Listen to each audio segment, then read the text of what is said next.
ಅನ್ನಪೂರ್ಣೇಶ್ವರಿ ಠಾಣೆಯಲ್ಲಿ 3 ಆರೋಪಿಗಳಿದ್ದಾರೆ. ಈಗ ಸದ್ಯ ಪವಿತ್ರ ಗೌಡ, ಪ್ರದೋಷ್, ಲಕ್ಷ್ಮಣ್, ನಾಗರಾಜ್ ಅರೆಸ್ಟ್ ಆಗಿರೋದು. 4 ಠಾಣೆಗೆ ಕರೆ ತಂದಿರೋ ಪೊಲೀಸರು. ಅನ್ನಪೂರ್ಣೇಶ್ವರಿ ನಗರ ಠಾಣೆ ಮುಂಭಾಗ ಬ್ಯಾರಿಕೇಡ್ ಅನ್ನು ಅಳವಡಿಸಲಾಗಿದೆ. ದರ್ಶನ್ ಅರೆಸ್ಟ್ ಬಳಿಕ ಅನ್ನಪೂರ್ಣೇಶ್ವರಿ ಠಾಣೆಗೆ ಆಗಮಿಸಿದ್ದಾರೆ. ಆದ್ರಿಂದ ದರ್ಶನ್ ನೋಡಲು ಆಗಮಿಸಿದ್ದಾರೆ ಫ್ಯಾನ್ಸ್. ಮುಂಜಾಗ್ರತಾ ಕ್ರಮವಾಗಿ ಪೊಲೀಸರಿಂದ ಬಿಗಿ ಭದ್ರತೆ.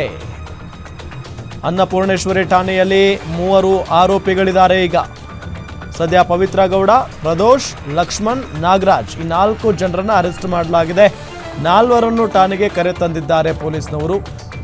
ಅನ್ನಪೂರ್ಣೇಶ್ವರಿ ನಗರ ಠಾಣೆ ಮುಂಭಾಗ ಬ್ಯಾರಿಕೇಡ್ ಅನ್ನು ಅಳವಡಿಸಲಾಗಿದೆ.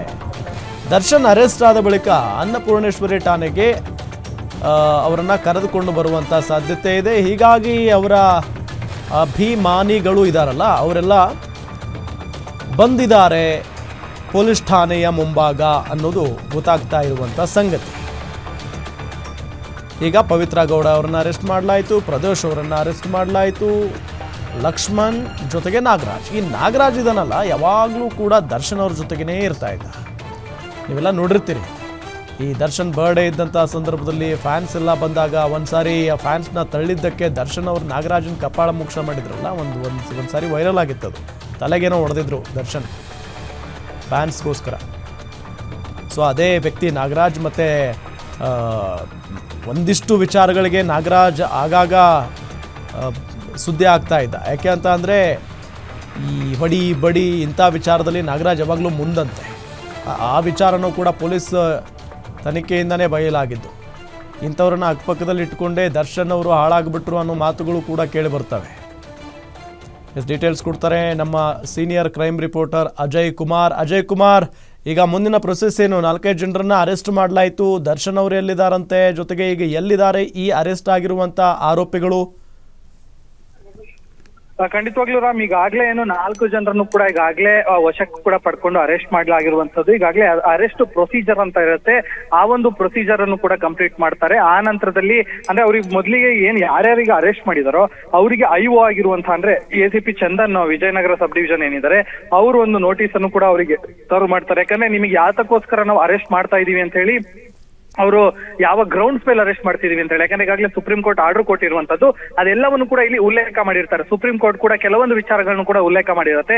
ಅದನ್ನ ಐಒ ಏನಿರ್ತಾರೆ ಅವ್ರಿಗೆ ಕೊಡುತ್ತೆ. ಆ ನಂತರ ಐಒ ಇವರಿಗೆ ನೋಟಿಸ್ ಅನ್ನ ಕೊಡ್ತಾರೆ, ಯಾರನ್ನೇ ಅರೆಸ್ಟ್ ಮಾಡೋಕ್ಕಿಂತ ಮುಂಚೆ. ಸೊ ಹೀಗಾಗಿ ಈಗ ಏನು ಅರೆಸ್ಟ್ ಆಗಿದ್ದಾರೆ 4 ಜನ, ಅವರೆಲ್ಲರೂ ಕೂಡ ನೋಟಿಸ್ ಸರ್ವ್ ಆಗಿದೆ. ನೋಟಿಸ್ ಸರ್ವ್ ಮಾಡಿ ನಿಮಗೆ ಯಾತಕ್ಕಾಗಿ ನಾವು ಅರೆಸ್ಟ್ ಮಾಡ್ತಾ ಇದೀವಿ ಅಂತ ಹೇಳಿ ಈಗಾಗಲೇ ಹೇಳಿ, ಆ ನಂತರ ಈಗ ಅರೆಸ್ಟ್ ಮಾಡಲಾಗಿರುವಂತದ್ದು.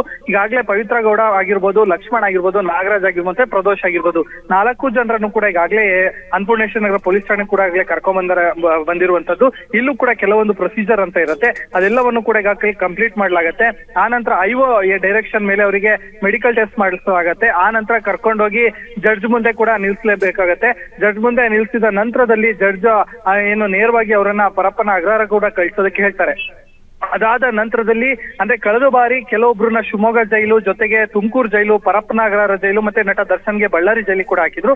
ಅದು ಇಲ್ಲಿರುವಂತಹ ಹಿರಿಯ ಪೊಲೀಸ್ ಅಧಿಕಾರಿಗಳಿಗೆ ಮತ್ತೆ ಐಒಗೆ ಬಿಟ್ಟಂತಹ ವಿಚಾರ, ಯಾರ್ಯಾರನ್ನ ಎಲ್ಲಿ ಕಳಿಸ್ಬೇಕು ಅಂತ ಹೇಳಿ. ಯಾಕಂತಂದ್ರೆ ಅವರೆಲ್ಲರೂ ಕೂಡ ಒಟ್ಟಿಗೆ ಇದ್ದಿದ್ದೆ ಆದಲ್ಲಿ ಮತ್ತೆ ಏನು ಈ ಒಂದು ಆ ಪ್ರಕರಣ ಏನಿದೆ ಅದಕ್ಕೂ ಕೂಡ ಮುಂದಿನ ದಿನಗಳಲ್ಲಿ ಸಾಕ್ಷಿ ನಾಶ ಆಗಿರ್ಬೋದು, ಕೆಲವೊಂದು ಪ್ರಚೋದನೆ ಆಗುವಂತಹ ವಿಚಾರಗಳಿರುತ್ತೆ. ಸೊ ಹೀಗಾಗಿ ಅವರೆಲ್ಲರನ್ನೂ ಕೂಡ ಯಾರ್ಯಾರನ್ನ ಎಲ್ಲೆಲ್ಲಿ ಯಾವ್ಯಾವ ಜೈಲಿಗೆ ಕಳಿಸ್ಬೇಕು ಅನ್ನೋದನ್ನ ನಿರ್ಧಾರ ಮಾಡ್ತಾರೆ. ಸದ್ಯಕ್ಕೆ ಇವತ್ತಂತೂ ಎಲ್ಲರೂ ಕೂಡ ಪರಪ್ಪನ ಅಗ್ರಹಾರ ಜೈಲಿಗೆ ಕಳಿಸೋದಕ್ಕೆ ಸಿದ್ಧತೆ ಮಾಡ್ತಾ ಇದ್ದಾರೆ. ಈಗ ಕೆಲವೊಂದು ಪೇಪರ್ ವರ್ಕ್ ಕೂಡ ಇರುತ್ತೆ, ಅವರನ್ನ ಮೆಡಿಕಲ್ ಕರ್ಕೊಂಡು ಹೋಗಿಂದ ಮುಂಚೆ. ಸೊ ಅವರಿಂದನೂ ಕೂಡ ಕೆಲವೊಂದು ಸೈನ್ ಅನ್ನ ತಗೊಳ್ತಾರೆ. ಸೊ ಅದೆಲ್ಲ ತಗೊಂಡಾದ ನಂತರದಲ್ಲಿ ಮೆಡಿಕಲ್ ಆದ ನಂತರದಲ್ಲಿ ಕೋರ್ಟಿಗೆ ಪ್ರೊಡ್ಯೂಸ್ ಮಾಡ್ತಾರೆ. ಸೊ ಇವತ್ತು ಸಂಜೆ ಅಥವಾ ರಾತ್ರಿ ವೇಳೆಗೆ ಎಲ್ಲರೂ ಕೂಡ ಪರಪ್ಪನ ಅಗ್ರಹಾರಕ್ಕೆ ಶಿಫ್ಟ್ ಮಾಡುವಂತ ಎಲ್ಲ ಸಾಧ್ಯತೆಗಳು ಕೂಡ ಹೆಚ್ಚಿದೆ ಅಂತಾನೆ ಹೇಳ್ಬೋದು ರಾಮ್. ಓಕೆ, ಥ್ಯಾಂಕ್ ಯು ತಮ್ಮೆಲ್ಲ ಮಾಹಿತಿಗಾಗಿ ಅಜಯ್.